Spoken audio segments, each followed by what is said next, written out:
जिले की हलचल। आकाशवाणी लखनऊ से प्रस्तुत है जिले की हलचल। आज सुनिए वाराणसी और गाजीपुर जिलों की हलचल। पहले सुनते हैं वाराणसी जिले की हलचल। आलेख और स्वर है मनीष सिंह का। प्रधानमंत्री नरेंद्र मोदी ने अपने काशी दौरे के दौरान 6332.08 करोड़ रुपए की 163 विकास परियोजनाओं की सौगात दी। प्रधानमंत्री ने 2464.46 करोड़ रुपए की लागत से मालवीय पुल के पास बनने वाले railway road bridge signature bridge की आधारशिला रखी। इसके अलावा 1582.99 करोड़ रुपए की सीवरेज व जलापूर्ति योजनाएं तथा 429.36 करोड़ रुपए के कबीर चौरा मल्टी स्पेशलिटी अस्पताल परियोजना का भी शिलान्यास किया। लोकार्पित प्रमुख परियोजनाओं में 308.09 करोड़ का एसटीपी, 144.43 करोड़ का कजाकपुरा आरओबी और सारनाथ स्थित तिब्बती संस्थान में सोवा रिंगपा मेडिकल कॉलेज शामिल है।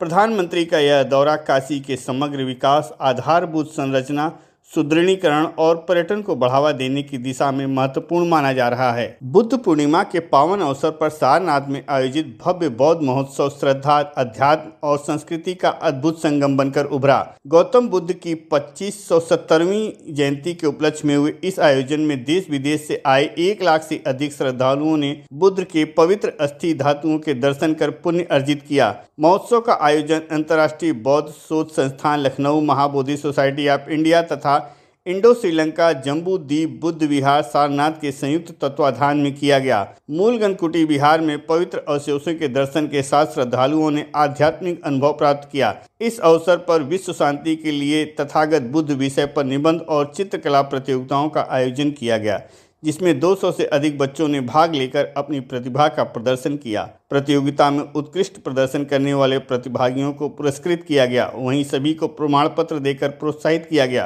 कार्यक्रम के दौरान धम्म देशना, विपश्यना और विचार गोष्ठियों का आयोजन भी हुआ, जिसमें वक्ताओं ने बुद्ध के उपदेशों को जीवन में अपनाने पर बल दिया। श्रद्धालुओं के लिए पूरे दिन भोजन की व्यवस्था की गई, जिसमें सेवा और करुणा का संदेश भी प्रसारित हुआ। इस अवसर पर महाबोधि सोसाइटी ऑफ इंडिया के महासचिव सुमितानंद थेरो ने कहा कि बुद्ध पूर्णिमा भगवान बुद्ध के जीवन की 3 महत्वपूर्ण घटनाओं लुम्बिनी में जन्म, बोध गया में ज्ञान प्राप्ति और कुशीनगर में महापरिनिर्वाण से जुड़ा पावन दिवस है।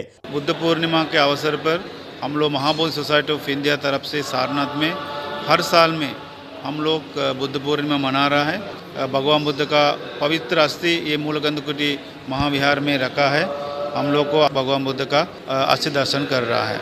उत्तर प्रदेश पुलिस की पासिंग आउट परेड वाराणसी के पुलिस लाइन मैदान में सफलतापूर्वक संपन्न हुई। इस अवसर पर मुख्यमंत्री योगी आदित्यनाथ ने लखनऊ से परेड को संबोधित किया, जिसका सजीव प्रसारण सभी प्रशिक्षण केंद्रों पर किया गया। वाराणसी मंडल के विभिन्न भर्ती प्रशिक्षण केंद्रों में आयोजित इस पासिंग आउट परेड में कुल 3070 प्रशिक्षु आर्ची अब उत्तर प्रदेश पुलिस के जवान के रूप में सेवा के लिए तैयार हो गए हैं। वाराणसी, जौनपुर एवं गाजीपुर जनपदों के प्रशिक्षण केंद्रों सहित पीएससी 36वीं वाहिनी, रामनगर एवं 34वीं वाहिनी भुल्लनपुर में प्रशिक्षण प्राप्त कर चुके आरक्षियों ने परेड में भाग लिया। इसके बारे में विस्तृत रूप से वाराणसी के पुलिस आयुक्त मोहित अग्रवाल ने बताया कि वाराणसी रिक्रूट ट्रेनिंग सेंटर में विशेष रूप से महिला आरक्षियों को प्रशिक्षण दिया गया। 491 महिला आरक्षियों ने यहाँ पर सफलतापूर्वक प्रशिक्षण अपना कंप्लीट किया है। दीक्षांत परेड 491 महिला आरक्षियों की यहाँ पर हुई है। इन महिला आरक्षियों की जो लगभग 9.5 महीने की यहाँ पर ट्रेनिंग हुई है, इन महिलाओं ने पूरे उत्साह के साथ, पूरी लगन के साथ सफलतापूर्वक इस ट्रेनिंग को पूरा किया है, जिसमें से 491 महिला प्रशिक्षुओं ने भी परेड में सहभागिता की। परेड के उपरांत इन सभी महिला आरक्षियों को विभिन्न थानों में तैनाती के लिए तैयार किया गया है, जहां वे महिला सुरक्षा, कानून व्यवस्था सुदृढ़ीकरण एवं जन सेवा के कार्यों में महत्वपूर्ण भूमिका निभाएंगी। इसके अतिरिक्त वाराणसी परिक्षेत्र के जौनपुर एवं गाजीपुर प्रशिक्षण केंद्रों से 1390 आरक्षियों ने भी परेड में भाग लिया। उत्कृष्ट प्रदर्शन करने वाले प्रशिक्षुओं को पुरस्कृत एवं प्रमाण पत्र देकर सम्मानित किया गया। वाराणसी के चौका घाट स्थित गिरजा देवी सांस्कृतिक संकुल में परिषदीय विद्यालयों के शिक्षा मित्रों के बढ़े हुए मानदेय की चेक वितरण एवं सम्मान समारोह का आयोजन किया गया। कार्यक्रम में गोरखपुर के गुरु गंभीरनाथ प्रेक्षागृह से प्रदेश के मुख्यमंत्री योगी आदित्यनाथ के मुख्य आतिथ्य में आयोजित समारोह का सजीव प्रसारण भी दिखाया गया, जिसे उपस्थित लोगों ने उत्साहपूर्वक देखा।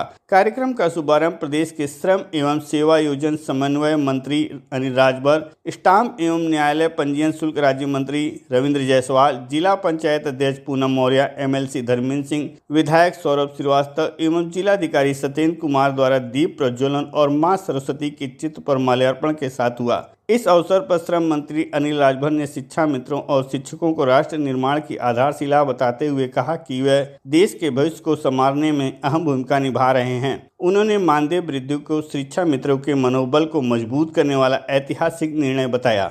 वाराणसी जिले की हलचल के बाद आइए सुनते हैं गाजीपुर जिले की हलचल। आलेख और स्वर है श्री राम राय का। गाजीपुर के कासमाबाद तहसील स्थित कयामपुर छावनी गांव में मगई नदी पर लोगों ने श्रमदान कर पुल निर्मित कर दिया, जिसका लोकार्पण प्रयाग उच्च न्यायालय के न्यायाधीश शेखर यादव ने किया। मगई नदी पर पुल न होने के कारण लगभग 15 से 20 गांव के ग्रामीणों को लंबी दूरी तय कर जिला मुख्यालय पहुंचना पड़ता था। इसके लिए ग्रामीणों ने स्वयं पहल की एवं आपस में चंदा इकट्ठा कर मगई नदी पर पुल निर्मित कर दिया। न्यायमूर्ति शेखर यादव ने कहा कि यह संकल्प शक्ति एवं अच्छी सोच का ही परिणाम है कि आज ग्रामीणों ने बिना किसी सरकारी सहायता के मगई नदी पर पुल बनाकर एक अनूठा उदाहरण पेश किया है। पश्चिम बंगाल चुनाव में गाजीपुर के भावरकोल ब्लॉक अंतर्गत पलिया गांव निवासी उमेश राय ने कोलकाता के चर्चित हावड़ा उत्तर विधानसभा से भारतीय जनता पार्टी के उम्मीदवार के रूप में जीत हासिल की है। उनकी इस उपलब्धि पर उनके गांव पलिया सहित पूरे जनपद में जश्न का माहौल है। ग्रामीण एक दूसरे को मिठाई खिलाकर ढोल नगाड़े बजाकर एक दूसरे को शुभकामना दे रहे हैं। उत्तर प्रदेश सरकार की जीरो टॉलरेंस नीति का असर अब गाजीपुर में भी दिखने लगा है। बिजली विभाग के अधीक्षण अभियंता विवेक खन्ना ने पिछले दिनों एक पावर हाउस के 10 ट्रांसफार्मर चोरी के मामले में विभागीय संलिप्तता को देखते हुए 3 अफसरों को और 2 कर्मियों पर बड़ी कार्रवाई करते हुए SDO Pramod Yadav, JE Rajiv Gupta, JE Neeraj Kharwar को निलंबित कर दिया। वहीं 2 संविदा लाइनमैन बर्खास्त कर दिए गए। पिछले दिनों गाजीपुर में करंडा थाना क्षेत्र के कटरिया गांव में हुई संदिग्ध मौत के मामले में यूपी के कैबिनेट मंत्री ओम प्रकाश राजभर ने मृतका के परिजनों से मुलाकात कर उन्हें हर संभव मदद एवं न्याय का भरोसा दिलाया। वहीं दूसरी ओर पूर्व कैबिनेट मंत्री और सपा विधायक ओम प्रकाश सिंह तथा अन्य राजनीतिक दलों के प्रतिनिधियों ने भी कटरिया गांव पहुंचकर मृतका के परिजनों के प्रति शोक संवेदना व्यक्त की। पिछले दिनों गाजीपुर में हुई बरसात और आंधी तूफान के कारण जहां सब्जियों को नुकसान हुआ, वहीं तेज आंधी के कारण पेड़ गिरने से 3 व्यक्तियों की मौत भी हो गई। घटना के बाद जिलाधिकारी अनुपम शुक्ला मृतकों के परिजनों के बीच पहुंचे और उन्हें हर संभव मदद पहुंचाने का भरोसा दिलाया। अपर जिलाधिकारी दिनेश कुमार सिंह ने बताया कि शासन के निर्देशानुसार मृतकों को 4-4 लाख रुपए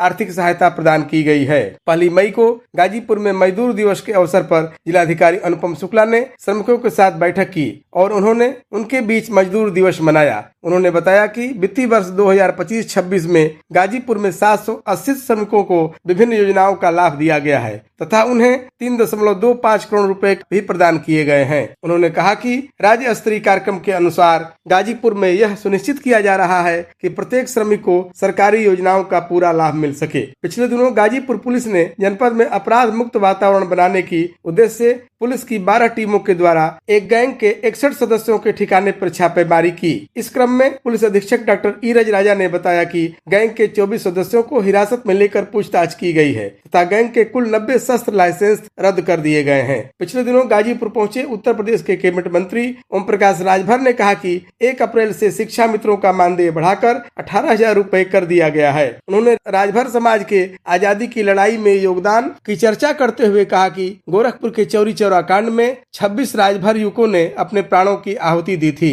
आज भी राजभर समाज महाराजा सुहेल देव के चलाए रास्ते पर ही चल रहा है एवं विकसित भारत के संकल्प को पूरा करने में लगा हुआ है। पिछले दिनों जम्मू कश्मीर के उपराज्यपाल मनोज सिन्हा भी गाजीपुर पहुंचे एवं विभिन्न कार्यक्रमों में प्रतिभाग किया। उन्होंने कहा कि वैश्विक संकट के बीच भी भारतीय युवा विकसित भारत के संकल्प को पूरा करने के लिए पूरे मनोयोग से लगे हुए हैं। जनपद न्यायाधीश धर्मेंद्र कुमार पांडे ने बताया कि आगामी 9 मई को राष्ट्रीय लोक अदालत का आयोजन किया जाएगा। उन्होंने कहा कि सर्वोच्च न्यायालय के दिशा निर्देश पर न्याय आपके द्वार नारे को चरितार्थ करते हुए यह लोक अदालत लगाई जा रही है। इसमें बैंकिंग तथा पारिवारिक वाद के मामले तथा अन्य विभिन्न मामलों का भी निपटारा होगा। इस लोक अदालत के माध्यम से वादकारी का समय, श्रम एवं पैसे की बचत होगी। उन्होंने गाजीपुर के लोगों से अपील की कि अधिक से अधिक संख्या में लोक अदालत में भागकर अपने मामले को निपटाएं। कोडिन युक्त कफ सिरप मामले में गाजीपुर के 6 मेडिकल फर्मों के खिलाफ मुकदमा दर्ज कर पुलिस कार्रवाई में जुटी हुई है। इसी क्रम में पिछले दिनों 2 आरोपियों राहुल यादव एवं दयाराम सिंह ने न्यायालय में हाजिर हुए एवं उन्हें जेल भेज दिया गया। एक आरोपी सर्वांश वर्मा की पहले ही गिरफ्तारी हो चुकी है एवं अन्य 3 के खिलाफ गिरफ्तारी के लिए कुर्की आदि के माध्यम से पुलिस लगातार गिरफ्तारी का प्रयास कर रही है। ये था आकाशवाणी लखनऊ के क्षेत्रीय समाचार एकांश द्वारा प्रस्तुत जिले की हलचल का आज का अंक।